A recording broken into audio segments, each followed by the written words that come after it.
Voilà, bonjour. Alors, on se retrouve pour ce numéro 2 du confinement gesticulé, où donc j'avais dit hier qu'aujourd'hui on parlerait des révolutions anglaises, donc il y en a eu deux, qui ont eu lieu au XVIIe siècle, et qui sont un peu isolées dans le temps, parce qu'après, en fait, l'Angleterre n'a plus participé aux mouvements révolutionnaires qui ont eu lieu de par le monde.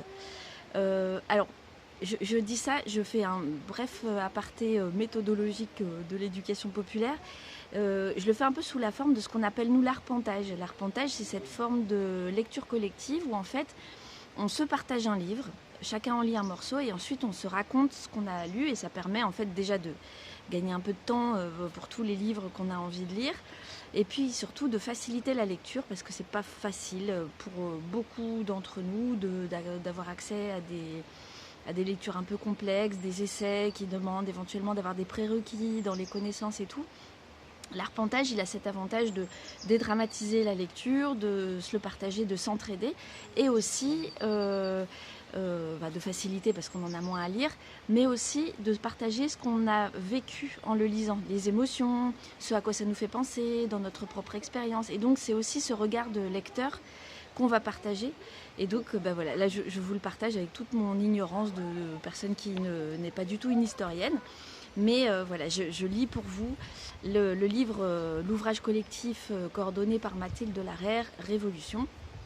Et donc on va parler des révolutions anglaises qui ont un statut particulier parce que pendant longtemps, elles n'ont pas été considérées comme des révolutions. Elles ont été considérées plutôt comme des coups d'État, voilà, de trucs entre nobles, quoi, de l'aristocratie. Et c'est uniquement au moment où on a commencé à s'intéresser au peuple et à son rôle, hein, aux classes plus populaires et à ce qu'elles ont pu faire pendant ces décennies de révolution anglaise, et c'est à ce moment-là qu'on a dit alors oui, ce sont des révolutions, elles ont joué un rôle, les masses populaires ont joué un rôle et dans ce changement politique qui est majeur. Et donc, elles ont été considérées comme des révolutions quand on a bien voulu aller voir les sources et considérer que les gens du peuple avaient également participé. Parce que sinon, on les considérait plutôt comme des révolutions aristocratiques, enfin des coups d'État aristocratiques. Et alors, si j'ai bien compris, le terme révolution vient de là. C'est-à-dire qu'au début, la révolution, c'était un terme qui venait de l'astronomie, c'était lié au mouvement des astres. Et puis, tout d'un coup, en fait, il y a eu une première révolution qui a commencé avec Cromwell, qui a monté avec les nobles plutôt de province. Ils ont monté en fait ce qu'ils ont appelé le New Model Army, un nouveau modèle d'armée qui se voulait plus efficace, etc. Et avec l'idée de défendre absolument le puritanisme de protestants, enfin de l'Église anglaise. Et donc, ils ont commencé à monter ça. Et donc, les aristocrates, les nobles, ont monté cette armée et ont fini par destituer le roi, qui était donc, attendez, je reprends mes petites notes, Charles Ier, qui a été décapité. Ils ont donc proclamé le Commonwealth. Et c'était donc plutôt des conservateurs, hein. Ils ont fermé les théâtres, les cabarets, les maisons de prostitution.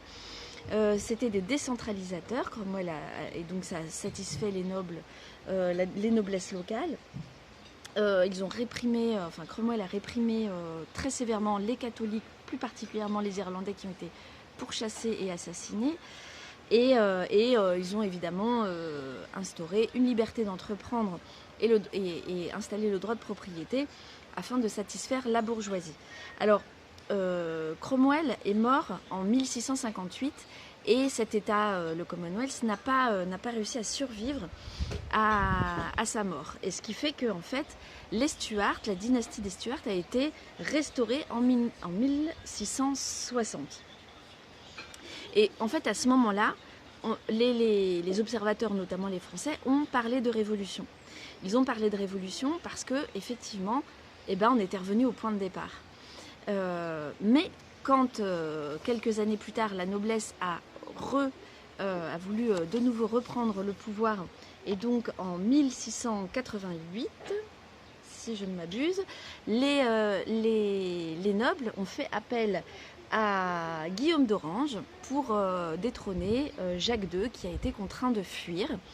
Et ils ont donc instauré une monarchie parlementaire où la monarchie a très peu de droits et où c'est le Parlement qui vote les lois, qui lève les impôts, qui reconnaît des libertés politiques, qui petit à petit a reconnu la liberté de la presse. Et donc cette monarchie libérale, avec cette monarchie parlementaire libérale, a ouvert la voie à une nouvelle forme de décision politique, bien que évidemment le Parlement à l'époque ne peut être rempli que par des nobles.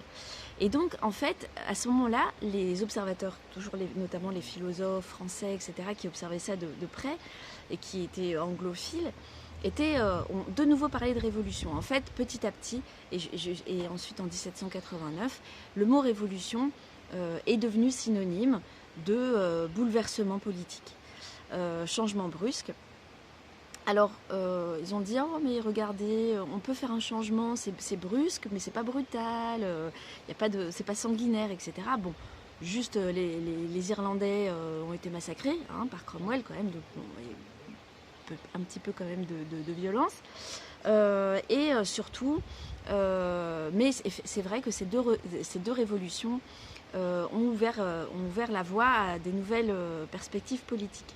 Alors, du coup, le rôle du peuple, c'est qu'en fait, le New Model Army, dirigé par Cromwell et par la noblesse, les troupes étaient constituées par le peuple.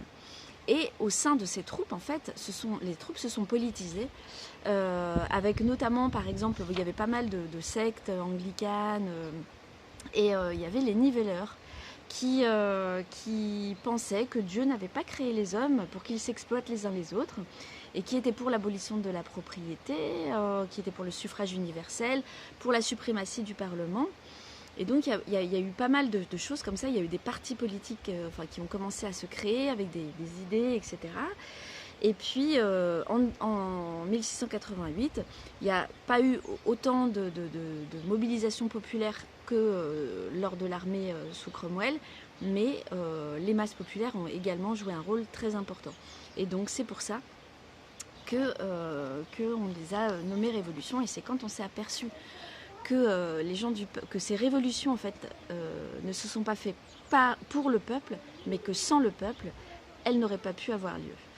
Et ça, du coup, je vais conclure sur ce truc-là en vous présentant la nouvelle conférence gesticulée du jour.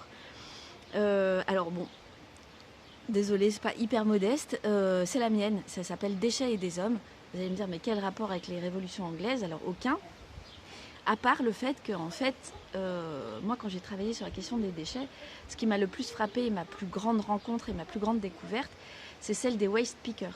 Littéralement, c'est les ramasseurs de déchets, qui sont les oubliés totaux de la société. Ils vivent dans des bidonvilles, ils ramassent les déchets à même le sol, dans des décharges à ciel ouvert, etc. Ils n'ont pas accès à l'eau courante, ils n'ont pas accès à l'instruction, ils n'ont pas accès à... Bon voilà, donc en fait ils sont complètement autodidactes, ils se débrouillent par eux-mêmes, mais dans plein de pays, s'ils n'étaient pas là, les déchets ne seraient absolument pas triés. C'est-à-dire qu'il n'y a pas... Dans plein d'endroits, il n'y a pas de service public qui s'en occupe, etc.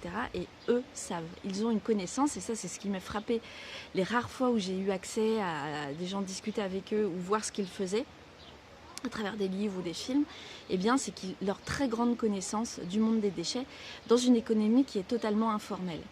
Et en fait, pendant les décennies, on a consommé, on ne s'est pas du tout posé la question, on a vaguement commencé à trier le verre, un peu le papier, enfin voilà. Et on était dans cette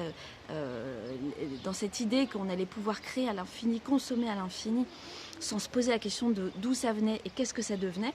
Et bien en fait, ceux qui faisaient, c'était les plus pauvres d'entre nous, et c'était ceux qui n'avaient pas accès à l'école et au bien commun.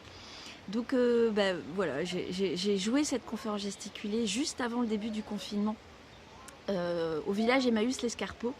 Et le grand plaisir, ça a été de pouvoir partager la scène avec des compagnes et des compagnons qui ont greffé des bouts de leurs récits, de leurs envies, de leur savoir à ma conférence gesticulée. Et donc, on a pu filmer ça, et donc c'était un peu l'envie de montrer Les gens qui sont dans un village Emmaüs, a priori les compagnes et les compagnons, c'est pas les plus favorisés du monde, mais eux ils savent des choses et sans eux, cette société elle tiendrait pas debout en fait. Voilà, donc c'est pour ça que je vous montre cette vidéo. Demain, on ira en Amérique. Voilà, bon confinement.